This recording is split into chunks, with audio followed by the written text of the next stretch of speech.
Kami adalah anak kembar, Laura dan Lily. Sejak kecil, kami tak terpisahkan, seperti dua helai daun yang tumbuh dari batang yang sama. Kami memiliki ikatan yang tak bisa diuraikan dengan kata-kata, suatu hubungan yang dilengkapi dengan pemahaman tak terucapkan satu sama lain. Namun, takdir mengubur hubungan kami dengan tragedi yang tak terlupakan. Orang tua kami, Robert dan Amanda, adalah pasangan yang sibuk dengan kesibukan pekerjaan mereka. Mereka seringkali terlalu sibuk untuk menghabiskan waktu dengan kami, dan kami belajar untuk menghibur diri sendiri dalam kesendirian. Namun, di balik kesibukan mereka, kami tahu bahwa mereka mencintai kami dengan cara mereka sendiri. Pada suatu hari, ketika kami berusia 8 tahun, kecelakaan tragis terjadi. Kami bermain di taman dekat rumah, tanpa pengawasan orang tua kami. Saat itu, Laura tersandung dan jatuh ke dalam kolam yang dangkal. Aku berteriak meminta bantuan, tetapi itu sudah terlambat. Laura tenggelam di dalam air, tak bersuara dan tak berdaya. Ketika ayah dan ibu akhirnya menyadari apa yang terjadi, mereka panik. Mereka berusaha menyelamatkan Laura, tetapi sayangnya, itu sudah terlambat. Laura meninggal dunia di tanganku, di depan mataku sendiri. Aku merasa hancur, terkoyak oleh kehilangan yang mendalam. Setelah kematian Laura, rumah kami menjadi sunyi. Tidak ada lagi tawa riang yang mengisi sudut-sudut rumah. Aku merindukan saudaraku yang telah pergi, dan aku merasa seperti aku telah kehilangan sebagian dari diriku sendiri. Namun, yang lebih menyakitkan adalah rasa bersalah yang membeku di dalam diri kami berdua. Kami tahu bahwa kecelakaan itu terjadi karena kelalaian orang tua kami, karena mereka terlalu sibuk untuk mengawasi kami. Dan dalam gelombang kesedihan yang mendalam, rasa bersalah itu seperti beban yang tak terangkat dari pundak kami. Setiap malam, aku mendengar suara-suara kegelapan, suara-suara dari dunia lain yang memanggilku. Mereka adalah suara Laura, suara yang merintih dan meratap, meminta keadilan atas kematian yang tidak adil. Aku merasa seperti aku harus melakukan sesuatu untuk memenuhi permintaannya, tetapi aku tidak tahu apa yang bisa aku lakukan. Tanpa sengaja, aku menemukan sebuah iklan tentang seorang paranormal terkenal, Catherine Blackwood, yang katanya memiliki kemampuan untuk berkomunikasi dengan dunia spiritual. Tanpa ragu, aku menghubunginya dan menjelaskan situasi yang sedang kami alami. Catherine setuju untuk bertemu dengan kami di rumah kami. Dia adalah seorang wanita yang menenangkan, dengan mata yang dalam dan aura kebijaksanaan di sekelilingnya. Ketika dia memasuki rumah kami, aku merasa seperti ada kehadiran yang tenang yang menyelimuti ruangan. Dia duduk di meja ruang tamu, menyalakan lilin-lilin kecil di sekitarnya. Dengan suara yang lembut, dia meminta kami untuk duduk bersamanya, dan kami pun patuh mengikuti instruksinya. Saya akan mencoba berkomunikasi dengan saudara kembarmu, Laura, katanya dengan lembut, tatapannya tetap fokus ke arah kami. Harap tetap tenang dan terbuka pada pengalaman ini. Dengan hati yang berdebar, aku dan orang tua kami duduk diam, menanti apa yang akan terjadi selanjutnya. Catherine menutup matanya, seolah-olah tenggelam dalam meditasi yang dalam. Sebuah keheningan menegangkan menyelimuti ruangan, hanya dipecah oleh desiran angin yang masuk melalui celah-celah jendela. Tiba-tiba, Catherine membuka matanya, dan suaranya bergema di dalam ruangan.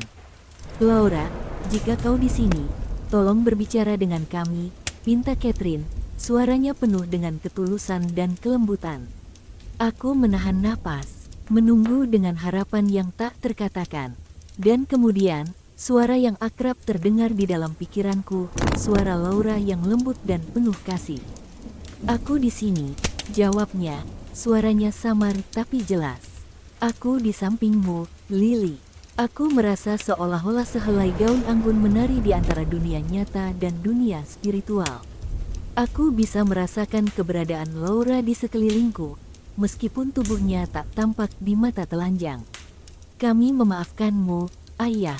Kami memaafkanmu, Ibu, kata Laura dengan suara yang tenang. Kami tahu bahwa kalian mencintai kami, meskipun kalian membuat kesalahan yang mengerikan.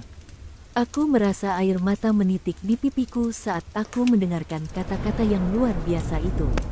Bagaimana mungkin Laura bisa memaafkan mereka setelah semua yang terjadi? Namun, di dalam hatiku, aku tahu bahwa itu adalah kebenaran yang tak terbantahkan. Catherine tersenyum dengan penuh haru. Terima kasih, Laura. Terima kasih atas ketulusanmu. Ketika sesi itu berakhir, aku merasa seperti sebuah beban telah terangkat dari pundakku. Laura telah menemukan kedamaian di dunia lain, dan kami telah menerima pengampunan yang begitu kami butuhkan. Sejak hari itu, rumah kami menjadi tempat yang lebih hangat dan penuh kasih. Meskipun kehilangan Laura akan selalu meninggalkan lubang yang tak terisi di dalam hatiku, aku tahu bahwa dia akan selalu bersama kami, mengawasi kami dari dunia lain. Dan setiap kali aku mendengar suara-suara malam yang misterius, aku tahu bahwa itu adalah suara Laura yang menghiburku, mengingatkanku bahwa cinta itu abadi, bahkan di antara kehidupan dan kematian.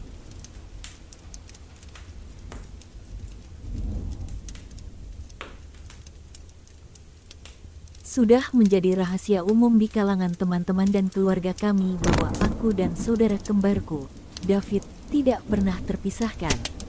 Sejak kecil, kami selalu bersama-sama, seperti dua sisi dari koin yang sama. Tidak ada yang bisa membedakan kami, tidak hanya secara fisik, tetapi juga dalam pikiran dan sikap. Kami memiliki ikatan yang kuat, lebih dari sekadar ikatan keluarga biasa. Kami adalah saudara kembar, dua pribadi yang tampaknya tak terpisahkan. Namun, segalanya berubah pada hari ketika David meninggal dalam kecelakaan tragis. Kehilangan itu merobek hatiku hingga terasa hampa. Aku merasa seperti separuh dari diriku telah dicabut, meninggalkanku sendiri dalam kegelapan yang mendalam. Setelah pemakaman David, kehidupan terasa hampa. Aku terombang-ambing dalam kesedihan dan kehilangan, mencoba untuk mencari cara untuk melanjutkan hidup tanpa saudara kembar yang telah menjadi bagian tak terpisahkan dari diriku selama ini. Namun, suatu hari, sebuah ide muncul dalam pikiranku, sebuah ide yang menggelitik hatiku dengan keingintahuan yang tak terbendung. Apa yang akan terjadi jika aku mengambil identitas David? Pikiran itu terasa gila, hampir tidak masuk akal. Namun, semakin lama aku memikirkannya, semakin terasa rasional. Aku dan David selalu terlihat persis sama. Bahkan teman-teman dan keluarga kami sering kesulitan membedakan kami. Apakah mungkin aku bisa melanjutkan hidup sebagai David? Apakah mungkin untuk hidup di balik wajah saudara kembar yang telah tiada? Tanpa memberitahu siapapun, aku mulai merencanakan identitas baru sebagai David. Aku mempelajari segala hal tentangnya, kebiasaannya, teman-temannya, bahkan cara berjalan dan berbicaranya. Aku memerhatikan setiap gerakannya dengan cermat, mencoba menjiplaknya sebaik mungkin. Aku merubah rambutku agar sama dengan David, dan bahkan mencoba untuk mengikuti gaya berpakaian dan sikapnya. Pada awalnya, semua itu terasa seperti bermain peran dalam sebuah drama. Aku merasa seperti seorang aktor yang menyamar sebagai karakter lain. Namun, seiring waktu, aku mulai terbiasa dengan peran baruku. Aku mulai menemukan kenyamanan dalam identitas baru sebagai David. Dan yang lebih mengejutkan lagi, orang-orang di sekitarku sepertinya tidak menyadari perubahan itu. Mereka menerima aku dengan tangan terbuka, seolah-olah aku benar-benar David yang kembali dari kematian. Teman-teman kami bersikeras bahwa aku terlihat sama persis dengan sebelumnya. Bahkan beberapa di antara mereka menyebut bahwa aku terlihat lebih bahagia daripada sebelumnya. Aku hanya tersenyum dan mengangguk setuju, menyembunyikan rahasia besar yang kubawa. Namun, semakin lama aku berpura-pura menjadi David, semakin banyak hal aneh yang mulai terjadi. Aku mulai mendengar suara-suara yang tidak bisa dijelaskan, suara-suara yang sepertinya berasal dari dalam diriku sendiri. Mereka memanggil namaku dengan penuh keputusasaan, mencoba mengingatkan aku pada kenyataan yang sebenarnya. Saat itu, aku tahu bahwa aku telah melakukan kesalahan besar. Aku telah mencoba menggantikan sosok saudara kembar yang telah tiada, mencuri identitasnya tanpa izin. Aku merasa seperti aku telah menipu orang-orang yang kucintai, mempermainkan perasaan mereka dengan pura-pura menjadi David. Namun, lebih dari itu, aku mulai merasa bahwa aku telah mengganggu keseimbangan alam semesta. Aku telah mencoba memutar kembali roda takdir dengan tangan-tangan manusia, mencoba memperbaiki kerugian yang tidak bisa diperbaiki. Dan sekarang, harga yang harus kubayar terasa semakin mahal. Malam itu, saat aku tertidur, aku bermimpi-mimpi buruk yang menghantui pikiranku hingga kini. Aku melihat bayangan David di hadapanku, matanya penuh dengan kekecewaan dan amarah. "Kamu telah membuat kesalahan besar, Alex," katanya padaku dengan suara yang dikenalinya. Aku terbangun dalam keringat dingin, terisak-isak di tempat tidur. Aku tahu bahwa aku harus mengakhiri semua ini. Aku harus mengaku kepada semua orang tentang identitas baruku sebagai David, bahkan jika itu berarti menghadapi konsekuensi yang tak terbayangkan.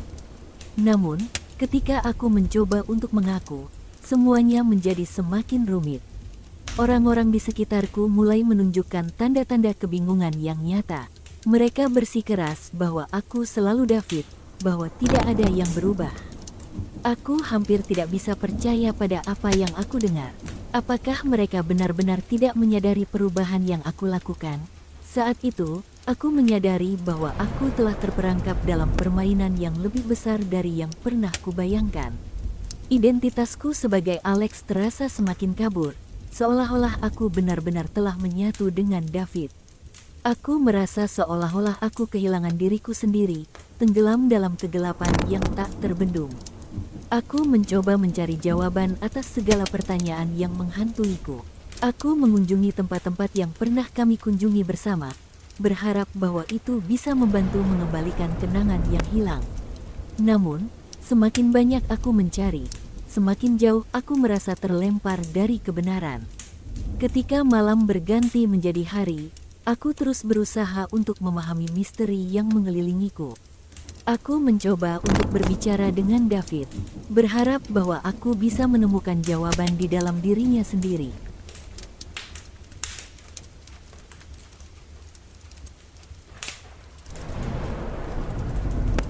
Sejak kecil, aku selalu tahu bahwa ada sesuatu yang tidak biasa tentang hubungan kami, tentang hubungan antara aku dan saudara kembarku, Adam. Kami lahir sebagai kembar identik, tetapi perbedaan dalam kepribadian kami seolah menjadi kontras yang jelas bagi kesamaan fisik kami. Adam adalah sosok yang ramah, penuh keceriaan, sementara aku, Michael, lebih tertutup dan introspektif.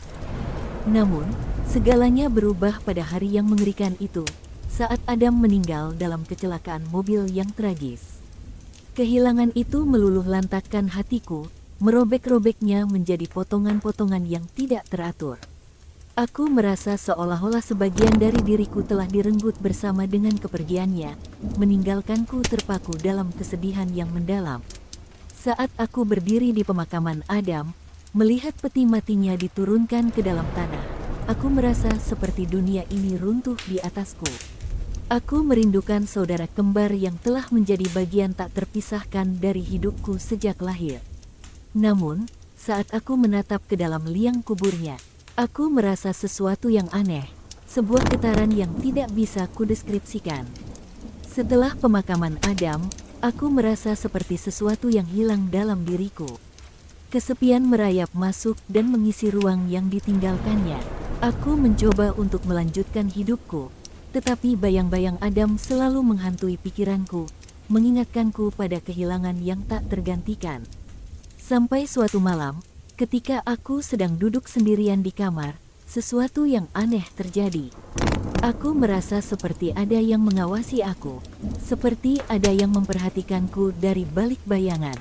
Aku berpaling ke sekeliling, mencoba mencari sumber kegelisahan itu, tetapi tidak ada yang tampak di dalam ruangan yang gelap. Namun, ketika aku memalingkan pandangan ke cermin di dinding, apa yang aku lihat membuat jantungku berdegup kencang. Di balik refleksi cermin, aku melihat bayangan Adam, saudara kembarku yang telah meninggal. Wajahnya pucat, matanya kosong, dan senyum samarnya membuat bulu kudukku merinding. "Apa yang kamu lakukan di sini?" desisku, berusaha mengendalikan ketakutan yang melanda diriku. Namun, bayangan Adam hanya menatapku dengan tatapan yang hampa. Tidak ada suara yang keluar dari bibirnya yang terkatup rapat. Hanya diam yang menakutkan yang mengisi ruangan. Aku merasa seperti terjebak dalam mimpi buruk yang nyata. Bagaimana mungkin bayangan Adam muncul di hadapanku seperti ini? Apakah ini tandanya bahwa aku telah terlalu lama meratapi kepergiannya? Bahwa kehilanganku terhadapnya telah membuatku kehilangan akal sehatku? Namun, ketika bayangan itu menghilang dengan tiba-tiba, aku tahu bahwa ini bukanlah sekadar ilusi dari pikiranku yang terlalu terpukul. Ada sesuatu yang lebih dalam dan lebih gelap yang tersembunyi di balik kemunculan bayangan itu, sesuatu yang tidak bisa kujelaskan dengan kata-kata. Malam itu, aku kesulitan tidur. Pikiranku terus berputar, mencoba mencari jawaban atas pertanyaan-pertanyaan yang menghantuiku.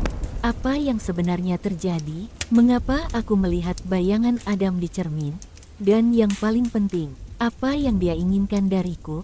Keesokan harinya, aku mencoba melupakan insiden yang mengerikan itu, mencoba menjalani hari seperti biasa. Namun, setiap kali aku melewati cermin, aku merasa seperti ada mata yang memperhatikanku, seperti ada kehadiran yang tak terlihat yang selalu mengikuti langkahku. Malam itu, ketika aku kembali ke kamar, aku melihat bayangan Adam kembali muncul di cermin. Wajahnya terlihat semakin pucat, matanya semakin kosong. Dan kali ini, dia berbicara padaku. Suaranya bergema di dalam kepalaku dengan kekuatan yang menakutkan. "Kembalikan aku," desisnya, suaranya memilukan. "Aku ingin kembali." Aku merinding mendengarnya. Apa yang dimaksud dengan kembalikan aku? Bagaimana mungkin aku bisa mengembalikan Adam ke dunia ini? Dia telah tiada, meninggalkanku sendirian di dunia yang sunyi. Namun, bayangan Adam tidak memberitahu rahasia apa yang menyelimutinya. Dia hanya terus mengulangi permintaannya, memaksa aku untuk mencari jawaban atas pertanyaan yang membingungkan ini. Dalam kegelapan yang menyelimuti kamarku, aku merenungkan kata-kata yang diucapkan bayangan Adam. Aku mencoba untuk memahami maksud di baliknya, mencari petunjuk yang mungkin ada di dalamnya. Dan lalu, aku menyadari sesuatu yang mengejutkan. Apa jika Adam ingin kembali ke dunia ini melalui diriku? Apa jika dia ingin mengambil alih hidupku, menggunakan tubuhku sebagai wadah untuk rohnya yang terjebak di antara dua dunia? Dalam sekejap, semua pertanyaan yang menghantuiku mendapat jawaban. Namun, aku menolak gagasan itu dengan keras. Aku tidak bisa membiarkan Adam mengambil alih hidupku, mengendalikan setiap langkah yang aku ambil. Aku adalah aku, bukan dia. Aku tidak bisa mengorbankan diriku sendiri untuk memenuhi keinginannya yang tak terkendali. Namun, semakin keras aku menolak, semakin kuat tekanan dari bayangan Adam. Dia terus-menerus menghantui pikiranku, memaksa aku untuk mempertimbangkan tawarannya dengan serius. Dan semakin lama aku bertahan, semakin terasa aku kehilangan kendali atas diriku sendiri.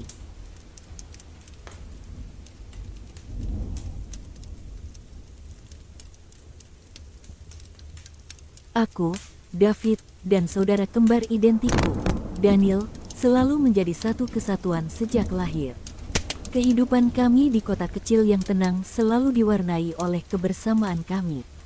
Kami memiliki ikatan yang kuat, seperti dua sisi dari koin yang sama. Tetapi, seperti yang sering terjadi pada kisah kembar, sesuatu yang gelap dan misterius muncul dari balik kedekatan kami. Segalanya berubah pada malam itu, malam yang membawa kegelapan tak terbayangkan. Aku masih terbayang-bayang oleh ingatan itu, seperti mimpi buruk yang tak pernah pudar dari ingatanku. Aku tidak bisa melupakan suara teriakan yang menusuk telinga. Suara itu terdengar begitu dekat, begitu nyata. Kami berdua, aku dan Daniel, duduk di kamar kami, berbicara tentang rencana masa depan kami. Seperti biasa, kita berdua bercanda dan tertawa, merencanakan petualangan baru yang akan kita jalani bersama. Tetapi, suatu ketika, percakapan itu berubah menjadi pertengkaran. Kata-kata tajam terlontar dari mulut kami, dan emosi yang terpendam pecah seperti gunung berapi yang meletus. Saat itulah, aku tidak tahu apa yang terjadi. Segalanya terjadi terlalu cepat. Aku ingat pemandangan yang mengerikan. Daniel terjatuh, matanya memancarkan ketakutan yang tak terlukiskan. Darah mengalir deras dari lukanya yang dalam. Dan aku, berdiri di sampingnya, dengan pisau di tangan. Aku terdiam, tidak percaya pada apa yang baru saja terjadi. Aku melihat tubuh saudaraku terkulai lemah di lantai. Warna darahnya membasahi lantai kayu kamar kami. Tetapi, di saat itu juga, sesuatu yang aneh terjadi di dalam diriku. Sebuah keinginan aneh untuk mengambil alih kehidupan Daniel memenuhi pikiranku, memenuhi setiap serat tubuhku. Tanpa berpikir panjang, aku meraih identitas Daniel. Aku mencuci tubuhku dari darah, mengganti pakaiannya dengan pakaian Daniel, dan berusaha menenangkan diri. Aku harus berpura-pura menjadi Daniel, seolah-olah aku tidak tahu apa-apa tentang apa yang baru saja terjadi. Dalam kegelapan yang menyelimuti malam, aku meninggalkan rumah kami, dengan hati yang penuh dengan ketakutan dan penyesalan. Aku tahu bahwa aku telah melakukan sesuatu yang tak termaafkan, sesuatu yang akan menghantui pikiranku selamanya. Tetapi, aku tidak bisa mengubah apa yang telah terjadi. Aku harus melanjutkan hidup, berpura-pura menjadi saudaraku yang sudah tidak ada. Minggu-minggu berlalu, dan aku terus menjalani hidup sebagai Daniel. Orang-orang di sekitarku sepertinya tidak curiga atas perubahan yang aku lakukan. Mereka menerima aku dengan tangan terbuka, seolah-olah tidak ada yang aneh dengan perilaku atau penampilanku. Tetapi, di balik semua itu, aku merasa seperti aku tenggelam dalam rasa bersalah dan kegelisahan yang tak terlukiskan. Aku terus dihantui oleh bayangan Daniel, bayangan saudaraku yang terbunuh oleh tanganku sendiri. Suara-suara teriakan dan pandangan matanya yang penuh ketakutan menghantuiku di setiap waktu. Aku tidak bisa melupakan apa yang aku lakukan, tidak peduli seberapa keras aku mencoba. Dan lalu, sesuatu yang aneh mulai terjadi. Aku mulai merasa seperti ada kehadiran yang mengintai di balik bayang-bayang. Sesuatu yang tidak bisa kulihat atau sentuh. Setiap kali aku berada di kamar kami, aku merasakan tekanan aneh di udara, seolah-olah sesuatu yang tak kasat mata mencoba menghubungi aku. Pada awalnya, aku berpikir bahwa ini semua hanya imajinasi, efek samping dari kejahatan yang telah aku lakukan. Tetapi, semakin lama aku merasakan kehadiran itu, semakin kuat tekanannya. Aku merasa seperti ada sesuatu yang ingin dikatakan, sesuatu yang tidak bisa kujelaskan dengan kata-kata. Pada suatu malam yang gelap, ketika aku sedang tidur, aku merasakan sentuhan dingin di pipiku. Aku membuka mata dengan cepat, berpikir bahwa aku hanya bermimpi. Tetapi, apa yang aku lihat membuat darahku membeku. Di hadapanku, berdiri bayangan Daniel.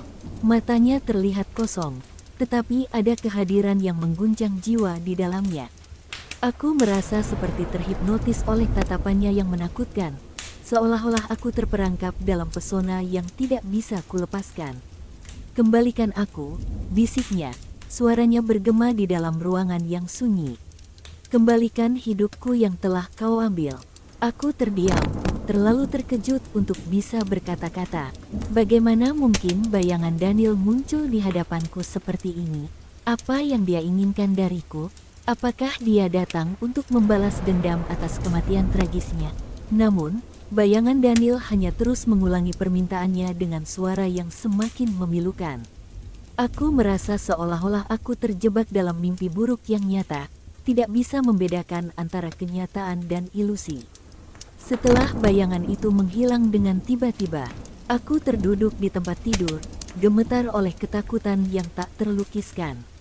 Aku tahu bahwa aku harus menghadapi kenyataan, bahwa aku harus mengungkapkan kebenaran tentang apa yang telah terjadi pada Daniel. Namun, ketika aku mencoba untuk menceritakan kejadian itu kepada orang-orang di sekitarku, aku merasa seperti tidak ada yang mempercayai aku. Mereka menganggap ceritaku sebagai buah dari imajinasiku saja.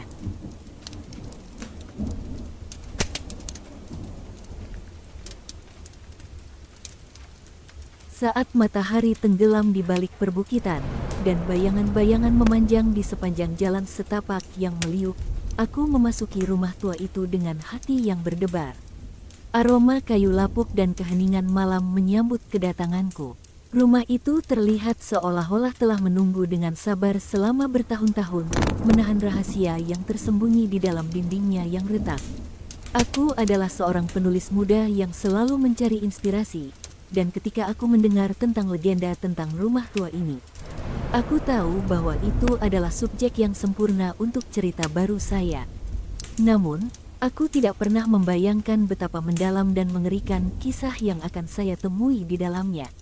Kutapaki tangga kayu yang reyot menuju lantai atas, di mana katanya penampakan sering terjadi. Suara langkahku bergema di lorong yang gelap, diikuti oleh desiran angin malam yang menembus celah-celah jendela yang retak. Setiap langkah membawa ketegangan yang semakin memuncak di dalam dadaku. Ketika aku mencapai ujung koridor, sebuah pintu terbuka menyambutku. Dengan hati-hati, aku melangkah masuk ke dalam ruangan yang kelam. Sebuah meja tua dengan lampu lentera di tengahnya menjadi pusat perhatian. Ketika aku mendekat, lampu itu menyala dengan sendirinya, memancarkan cahaya ke sudut-sudut ruangan yang gelap. Tiba-tiba, aku merasa ada yang tidak beres. Sebuah kehadiran tak kasat mata melayang-layang di sekitarku. Aku merinding, dan denyut jantungku semakin cepat. "Apa kamu di sana?" tanyaku dengan gemetar, berharap bahwa suaraku tidak akan terdengar terlalu cemas. Tidak ada jawaban, hanya keheningan yang menyeramkan. Aku memutuskan untuk duduk di depan meja itu, mengambil pena dan kertas dari tas ranselku. Mungkin dengan menulis, aku bisa mengalihkan ketegangan yang kurasakan. Tapi saat aku mulai menulis, sesuatu yang aneh terjadi. Pena itu seakan-akan memiliki kehidupan sendiri, meluncur di atas kertas tanpa kendali dari tanganku.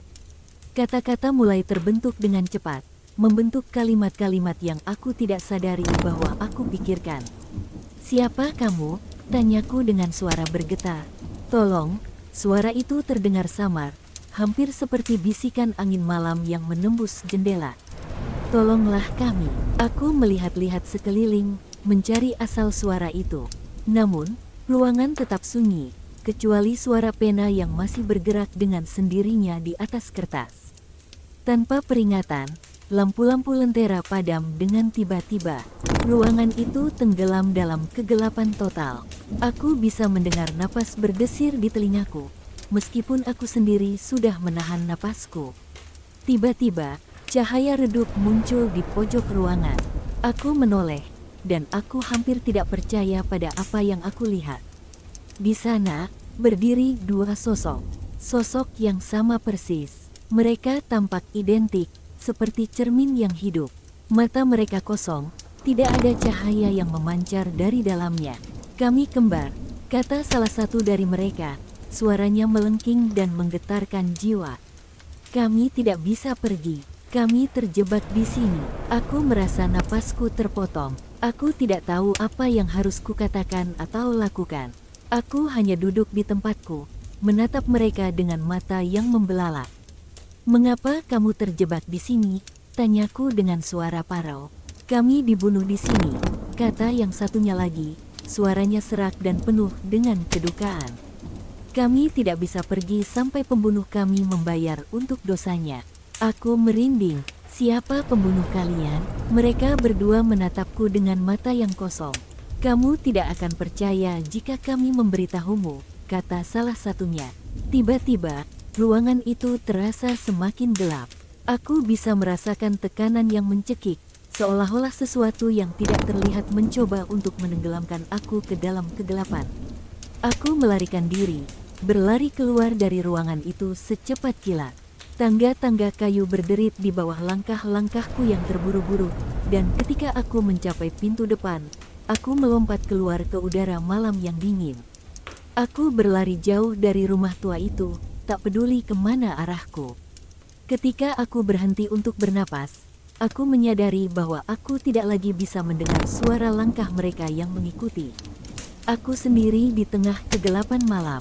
Hingga saat ini, aku masih tidak tahu apakah apa yang aku alami di dalam rumah tua itu adalah nyata atau hanya ilusi. Namun, satu hal yang pasti, cerita tentang kembar-kembar itu akan tetap menghantui pikiranku selamanya. Dan entah kapan, entah di mana, mungkin suatu hari aku akan kembali lagi ke sana, mencoba untuk mengungkap rahasia yang terkubur di balik dinding-dinding itu. Namun, satu hal yang pasti, aku tidak akan pernah melupakan ketakutan yang aku rasakan di malam itu, di rumah tua yang angker, di mana dua wajah menatapku dari dalam bayangan.